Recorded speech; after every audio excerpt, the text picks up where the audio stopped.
वरिष्ठ अधिवक्ता, हम सबके नेता माननीय गौरव भाटिया जी उपस्थित हैं, आपको संबोधित करेंगे। बगल में हमारे प्रवक्ता द्वय श्री अरविंद सिंह जी और डॉक्टर रामसागर सिंह जी हैं। हमारे मीडिया प्रमुख श्री पंकज सिंह जी हैं। मेरा विनम्र निवेदन होगा माननीय गौरव जी से कि आपको संबोधित करें।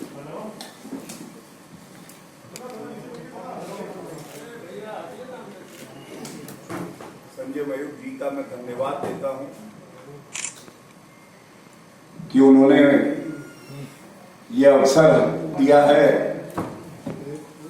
बिहार की पावन धरती पे आके जो समाज का प्रबुद्ध वर्ग होता है, संविधान का जिसको चौथा स्तंभ कहते हैं, उन पत्रकार बंधुओं के बीच में मुझे प्रेस वार्ता करने का यह अवसर प्राप्त हुआ है।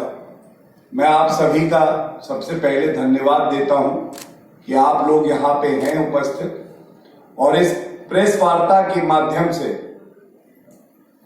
बहुत ही महत्वपूर्ण बिंदु जो बिहार के विधानसभा के चुनाव के लिए हम उठाना चाहते हैं वो मैं आपके बीच में रखूंगा।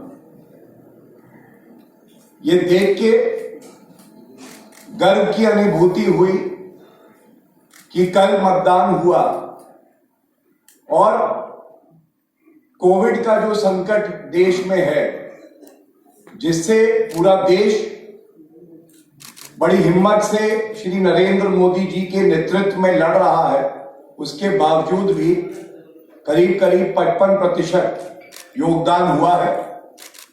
और पहले फेज के योगदान के बाद एनडीए का, भारतीय जनता पार्टी का हौसला नई ऊंचाइयों पे पहुंच गया है।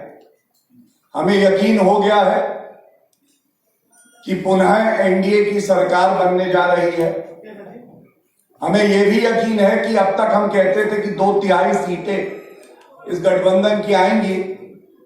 जिस तरह से मतदान हुआ है और हमारे पास खबर आ रही है, ऐसा प्रतीत होता है कि वो आंकड़ा भी हम पार कर जाएंगे। बिहार का चुनाव वो चुनाव है जो दो विचारधाराओं की लड़ाई है। ये वो चुनाव है जो भविष्य में दिशा भी बदलेगा, दशा भी बदलेगा बिहार की। और हम सब जानते हैं कि राजनीति की अगर बात आती है तो बिहार की जनता से ज्यादा राजनीति को कोई समझता नहीं है। बिहार की जनता के लिए कहा जाए, हम वो दरिया है जिसे अपना हुनर मालूम है, हम वो दरिया है जिसे अपना हुनर मालूम है, हम जिस तरफ चल देंगे रास्ते बन जाएंगे। ये बिहार है। और मैं आऊंगा विपक्ष पे।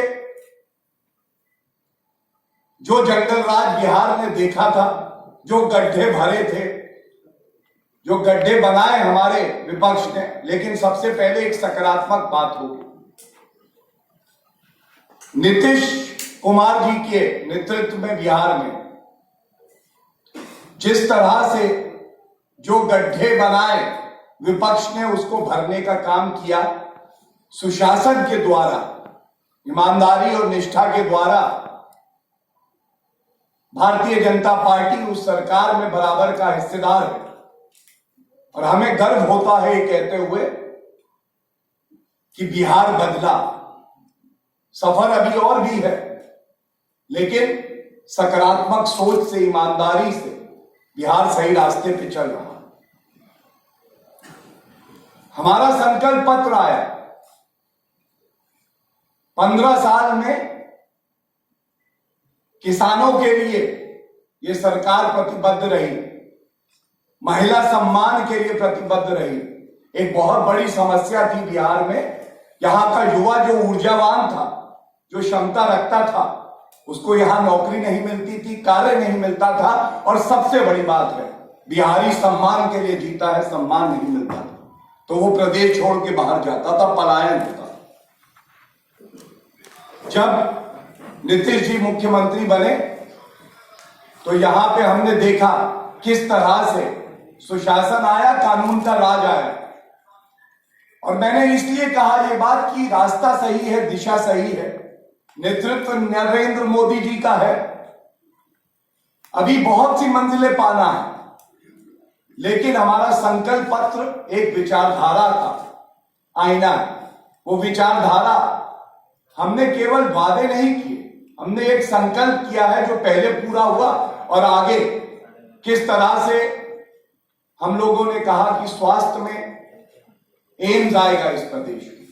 हमने ये भी कहा कोविड की ये जो महामारी है, हमारे संकल्प पत्र में ये स्पष्ट कर दिया गया कि हम जब भी टीका आएगा तो सभी बिहारियों को टीका मिले और मुफ्त में मिले। ये हमारी प्राथमिकता होगी, हमारा संकल्प होगा। इससे कुछ लोगों को दर्द हुआ, टीस हुई, लेकिन उनसे आज सवाल पूछना चाहिए कि आपको टीस किस बात की? क्या आपको चिंता नहीं है बिहार की जनता की? क्या आप नहीं मानेंगे कि ये इतना अच्छा कदम था कि बाकी प्रदेशों ने भी, चाहे मध्य प्रदेश हो, तमिलनाडु हो, और बाकी जो लोग विरोध कर रहे थे उनकी सरकार है पुडुचेरी में, उन्होंने भी कहा कि हम मुफ्त टीका देंगे। और बिहार ने वो कर दिखाया जो एक विकसित देश अमेरिका, वो भी कह रहा है कि हम भी टीका देंगे। ये दिखाता है कैसे एक दूरदर्शिता वाली सोच हमारे नेतृत्व के पास है। और सबसे बड़ी बात है, एक जंगल राज जो होता था यहां पे, कोई भूला नहीं है किस तरह से आप ये बात मानेंगे, एक पिता अपने पूरे जीवन की जो दाढ़ी कमाई होता है, ईमानदारी से कमाता है, अपने बच्चे की शादी, अपनी बेटी की शादी में खर्च करता है, स्वाभिमान के लिए, केवल और केवल स्वाभिमान। और यहां पे भी एक शादी हुई थी जंगल राज। उस शादी में शोरूम से गाड़ियां लूट ली गई थी, क्योंकि वो एक परिवार वंशवाद की उपज के बेटी की शादी थी। क्या बिहारी अस्मिता इस बात को सही समझता है? इसका केवल एक उत्तर है कि नहीं। वो जंगल राज ही था कि यहां पे माफिया और डॉन दो भाइयों को तेजाब से जला देते हैं, और जो गवाह होता है सरकारी, उसको भी बाद में मार दिया जाता है। ये जंगल राज ही था जिसके खिलाफ हमने लड़ाई लड़ी कि फिरौती के जो कॉल आते थे वो मुख्यमंत्री के कार्यालय और आवास से आने लगे थे। आज सबसे पहले तो हमें इस बात का गर्व है। देश की सुरक्षा की बात हो तब कुछ किरदार अहम भूमिका निभाते हैं। बेजोड़ शटर्स और शटर लॉक्स, मजबूती की मिसाल कायम करने वाले स्टील पाइप्स, सर्वश्रेष्ठ गुणवत्ता से भरपूर शटर लैथ और अटूट इंटरनल लॉक्स। आइए इन्हें मिलाकर निर्माण करते हैं एक उज्जवल भारत का, क्योंकि बात भारत की मजबूत भविष्य की है।